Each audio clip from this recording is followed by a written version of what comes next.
Hello friends, সবাই কেমন আছো বলো? আশা করি সবাই খুব ভালো আছো। আমরা চিড়িয়াখানা থেকে গেছিলাম ভিক্টোরিয়া। গরম ছিল খুব, কিন্তু গরমের দিন বলে কি আর ঘুরতে যাবো না বলো? এবারে গরমে দেশে গেছিলাম, আর আমাদের এবারে বাড়ি ফেরারও সময় হয়ে যাচ্ছিল। তো আমরা সোমবার গেছিলাম, কিন্তু দুঃখের কথা হলো সোমবার দিন ভিক্টোরিয়ার ভিতরটা বন্ধ থাকে, শুধু গার্ডেনটা খোলা থাকে। তাই গার্ডেনটাই ঘুরে এলাম সবাই মিলে। এরকম ভিক্টোরিয়ার ভিতরে তো ঢোকা যাবে না, আর সেই জন্যে বাইরেটাই চারিদিকটা এদিক ওদিক করে ঘুরে ফটো তুলে আর চলে এলাম। আর বাচ্চাগুলো আর হাঁটতে পারছিল না, সেই জন্য ওরা কী করলো, এক জায়গায় বসলো, আর আমি আমার ছেলেদের নিয়ে বৌদিরা আমরা সবাই এদিক ওদিক ঘুরে এলাম।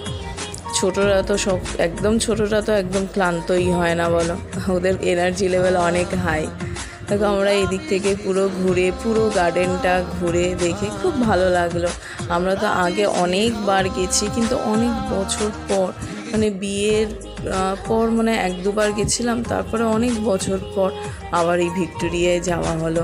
আমার ছেলেরা তো প্রথমবার গেছে, তাদের তো এই পাথরের ওপর দিয়ে চলা, এই ঝর্ণা সব কিছুই খুব ভালো লেগেছে।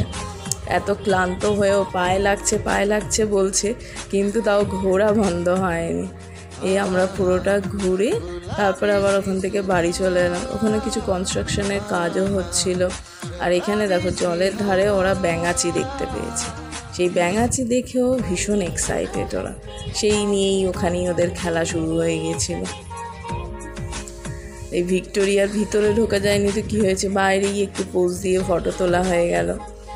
তারপরে আমরা ঘুরে টুরে একটু বসে রেস্ট নিয়ে বাড়ি আসার জন্য রেডি হয়ে গেলাম। খুব মজাদার একটা দিন, ক্লান্ত হয়েছিলাম, খুব মজা